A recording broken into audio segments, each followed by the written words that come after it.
নবীজির গরিব সাহাবীরা একদিন এসে নবীজির কাছে অভিযোগ করছে, ইয়া রাসূলুল্লাহ, আমরা তো পিছিয়ে গেলাম। আল্লাহর নবী বললেন, কিসে পিছিয়ে গেলাম? দুর্বল গরিব সাহাবীরা বলে, নেকিতে পিছিয়ে গেলাম। কিভাবে?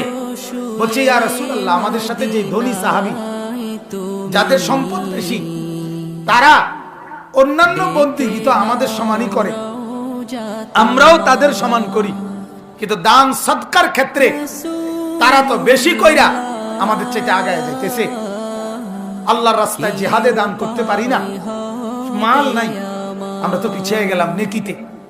ওরাও নামাজ পড়ে, আমরাও পড়ি, ওরাও রোজা রাখে, আমরাও রোজা রাখি, কিন্তু আমরা তো যাকাত দিতে পারি না, আমরা তো দান সদকা করতে পারি।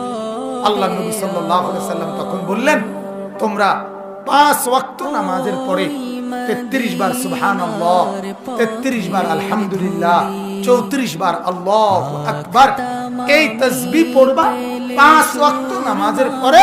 আল্লাহ তাআলা ওদের দান সাদকার সমপরিমাণ নেকি তোমাদের প্রদান করবেন।